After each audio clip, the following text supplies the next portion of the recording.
Bonjour. Bugün kutu açılımı, daha doğrusu paket açılımı yapıyoruz.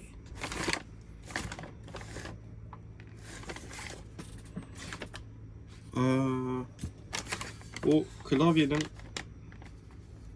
klavyeyi aslında daha önce sipariş vermiştim ama o dün çektiğim Airfryer'dan sonra geldi. Evet, bugün biraz eğiliyorum sanırım. Evet arkadaşlar, abone sayımız 3 oldu. Evet, tamam. Bir de fırça yedim dün. 2 abonem bilmem ne dediğim için. Teşekkürler. Galiba bunu kesmeme gerek yok. Bakayım bunu açabiliyor muyum? Bu direkt açılıyor.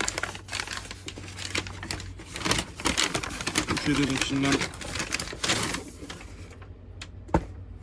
yeşil sanırım verdiğimin haricinde bir klavye geldi. Evet, ben bu klavyeyi vermemiştim sipariş sanırım. Ya da en azından bu rengini vermedim sanırım. Okey. Ne diyor? T8 RGB Blacklight Mechanical Keyboard.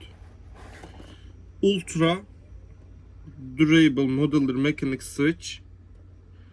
The specific type color is subject to the black label diyor. Okey. Amazon'dan sipariş verdim zaten bunu. Bu da bir marka Ziyuelang diye bir şey. Böyle. Bunun üzerine başka farklı bir şey yok. Arka tarafını dönüyorum. Arka tarafında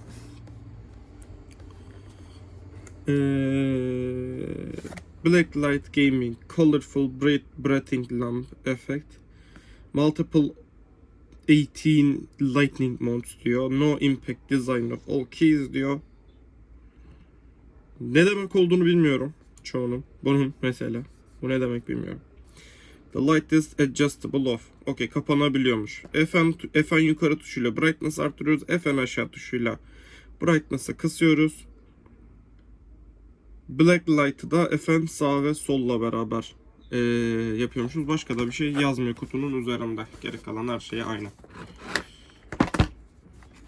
Açalım.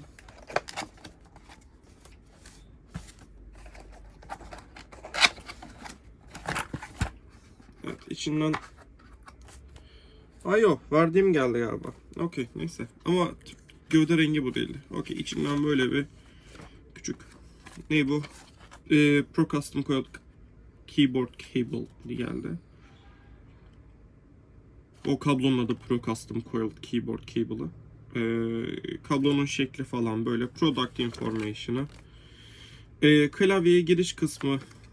Bir dakika, Türkçesi yok değil mi bunun? Tabii ki de olmayacak çünkü Türkçe global bir dil değil. İngilizce kısmında diyor ki high quality copper wire with aluminum shielding foil 5.0 core. Diyor ki yüksek kaliteli bakır kablo alüminyum kaplamayla korunuyor bilmem ne. Abi de daha iyi, daha hızlı data transmission'ı varmış, geçişi varmış. Ayrılabilir metal aviation konnektörü varmış. Full texture, easy to use diyor. Type-C to USB-A diyor. Nano bilmem ne falan. Ya bunlar gerekli değil. At. Kablo bu. Kablonun dokusu falan çok güzel bu arada. Kablonun iç kısmı böyle. Kablonun iç kısmı böyle. Bu taraf normal USB. Şimdi söylediğine göre diğer kablo kablonun diğer ucu Type-C'ye çıkıyormuş. Ortadaki birleşme yerinin haricinde, ama kablo yok galiba. Evet, klavye bu.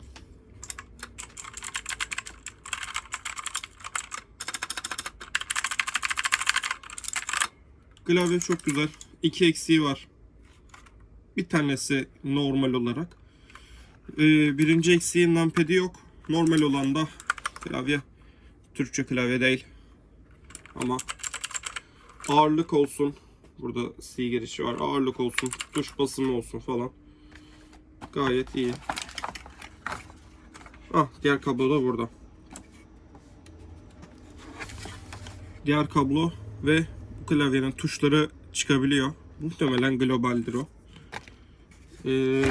Başka bir şey yok değil mi bunların altında? Yok. Kablonun geri kalanını alalım.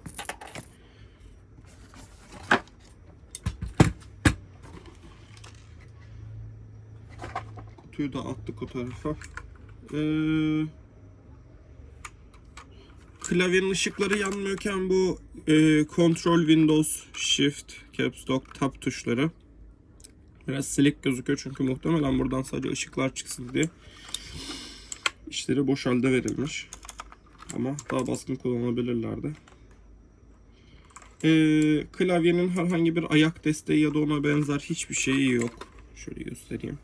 Bunlar sadece zemine tutabilmesi için olan plastik aparatlar. Type-C girişini bir daha gösteriyorum. Burası o diğer soketin girdiği yer. Bu da klavyeye gelen Type-C ucu. Bunu bu kablonun aksine bu şu şekilde geliyor. Bunun adının ne olduğunu bilmiyorum. Eski telefon kabloları gibi geliyor.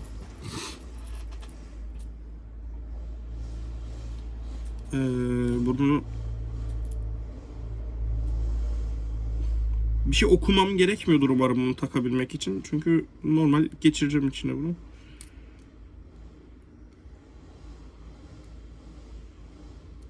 Evet, geçirememek. Çünkü burada şurada küçük bir diş partı var. İçindeki yere oturacak bu. Kırmasın diye dişleri. Hop, cüp oturdu.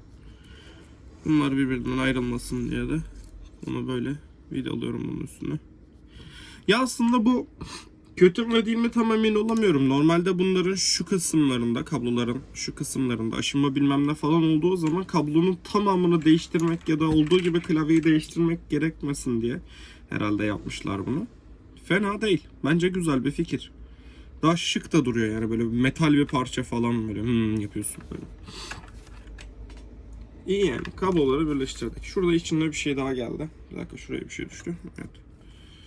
Neymiş bu? Mechanical Gaming Keyboard. Okey. Ne bu? Kullanım kılavuzu falan tarzı bir şey mi? Hop, açılıyor. Biraz da açılıyor. Kötü bir tasarım mesela bu. Bunu geniş yapabilirlermiş. İngilizcesini arıyorum şu an. Product Layout. Buldum. Burası ve şurası İngilizceymiş. Anladım. Okey. Basic parametreleri gösteriyor. Full speed, USB bilmem de. Bunları zaten okuduk. Bunlar detayını veriyor sadece. USB 2 interface'ine ihtiyacı varmış sadece. Factory ayarlarına şey yapmak için FNSC falan. Tuş kombinasyonlarını gösteriyor. Kuş kombinasyonları. Cibili cibili. Hop. Hemen bakalım, deneyelim. Ben bir şunu takayım şuraya. Ben muhtemelen bunun şeyini açmayacağım çünkü bilgisayarıma o kadar yer vermeyeceğim.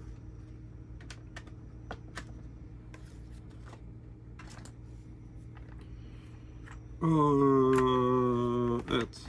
Evet. Type-C'nin tersi düzü olmaz. Evet, oturttum içine. Bilgisayarım hop. Açılırken şöyle şovlu bir şey yaşandı. Onu gördünüz mü bilmiyorum. Bir dakika. Bir daha yapacağım. Şu ışığı kapatayım. Bir daha yapacak mı bilmiyorum ama. Çok epik. Ben bayağı sevdim.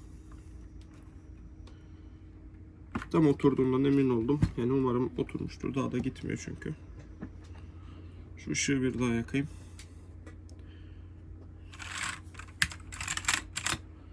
Okey. Sizin göremeyeceğiniz bir şekilde ben şuraya bir tane numpad'im yok. Okey. Numpad'in olması o kadar problem değil. Mouse alan çıktı. Burada kendi normal laptop'un numpad'ini kullanırım. Çok kasıntıya gelirsem yani elimi atarım oraya. Okey, ne demişler bakalım hemen. Bu sefer bakabiliriz.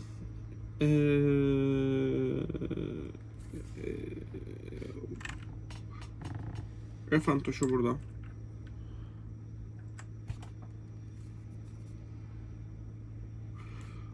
Oo. Oo. Ben çok geç fark ettim. F kombinasyonları yok. F1, 2, 3, 4, 5, 6, 7, 8, 9, 10 yok. Onlar da şöyle geliyor. F6 4 yaptığımda kapatıyor mu? Aynen. F'le beraber yukarıdaki num'lar, yukarıdaki sayılar şeye dönüyor. F'le beraber taba bastığım zaman ışık modunu değiştiriyor. 1 2 3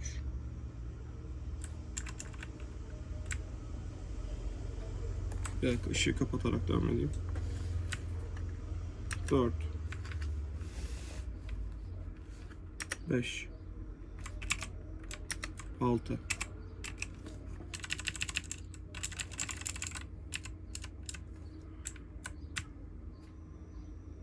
7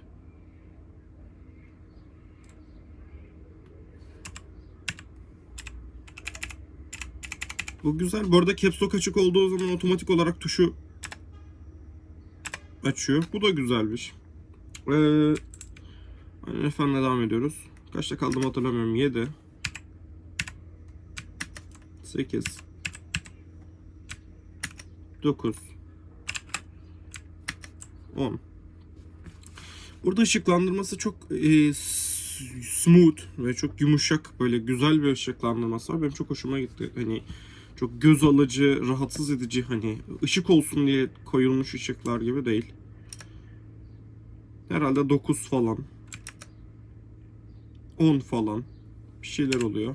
Evet, bu orta kısmı toparlanıyor. J'yi asla yakmadan devam ediyor. 11 aynı şekilde 12 13 pembe oldu. Çok güzel. 14 çok güzel. 15 16 17 18 18'e geldim. Okey, ya da arada birkaç tane atladım ya da eksik yazmışlar buraya. Çift fazladan yazmışlar.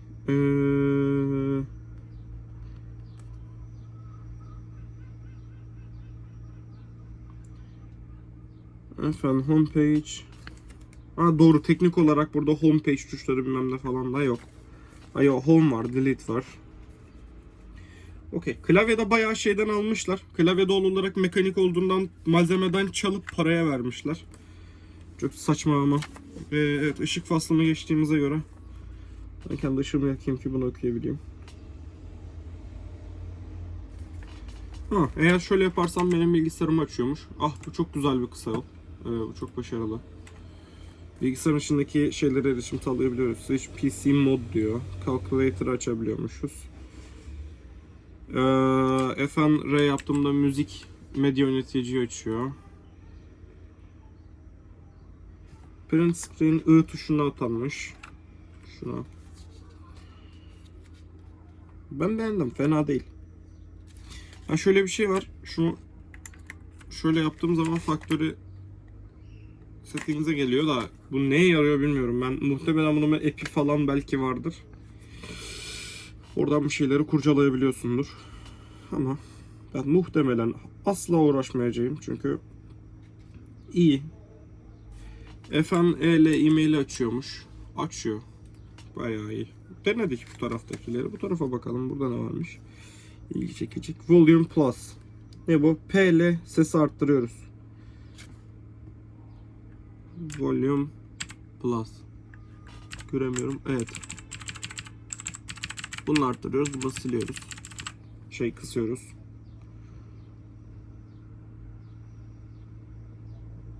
O ne? Oğlum harfleri, yani üzerindeki işaretleri o kadar küçük yapmışlar ki anlamıyorum. Tuşun içine koymuşlar burada. Enter Game Mode. Anladım abi. Fn G ile game moda giriyor. Ha, WASD'yi bir de şeyi parlatıyor. Anlıyorum. Tekrar bastığımda kapatmıyor.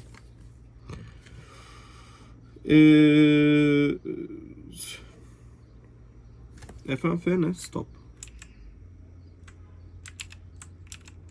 Okay. Game moddan nasıl çıkacağımı bilmiyorum. Böyle mi çıkılıyor? Böyle mi çıkılıyor?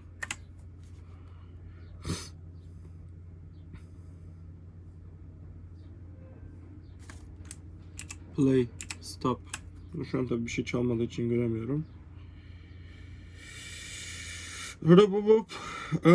FN Shift. Ne bu? FN Shift ESC. Ha, tabın üstündeki şu küçük tuş olmadığı için onun yerine olan harfi atıyor. Üstü tireli E'yi atıyor. Yıldızı nasıl atıyoruz bilmiyorum ama. Bu mu? Bu değil. Bu. Yıldız bu. Çünkü Türkçe klavye şey açık bende. Yani Türkçe klavye ayarı açık Windows'ta.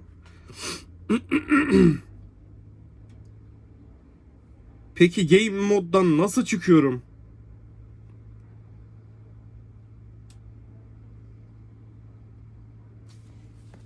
Abicim bak. Tamam bak, buna parlaklığını kısıyorsun, arttırıyorsun. Bu çok güzel. Ben bundaki hiçbir sıkıntı görmüyorum da. Bak diyor ki burada Enter Game Mode. FM G. Ha, şöyle yaptığımda çıkıyor mu? Oh yeah. Evet, daha iyi. Damn. Evet. Ha, fuck. Ha, okay.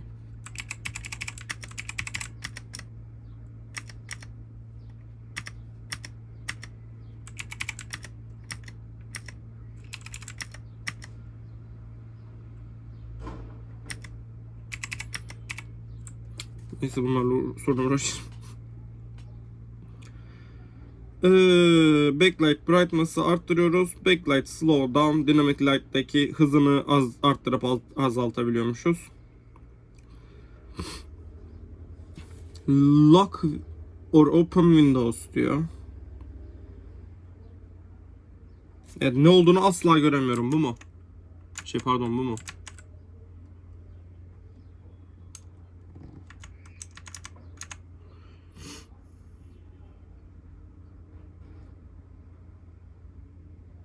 He, dur. Şöyle yapabiliyormuşum. Page up. Page down. Holy fuck. By the way, that's one good. Bak. Şöyle daha net gözüksün. Gözüküyordur elbette ama.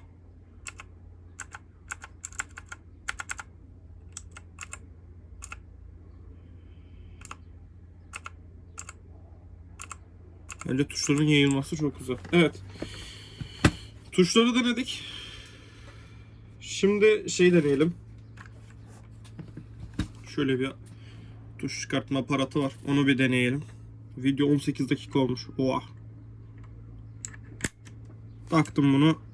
Çektim, çıktı. Evet, bu global altı bunun muhtemelen. Çünkü bu artı şeklinde. Bu artı şeklinde olanlar. Zaten biliyoruz. Bunu bunun içinden çıkartıyoruz. Altı temiz. Güzel. Yani bu şöyle bir şey. Keyboard, Türkçe bilmem ne da falan, bunlara takılmayın fazla. İsterseniz kendi custom klavyenizi oluşturabilirsiniz. Bence onun. İzlediğiniz için teşekkürler. Bye.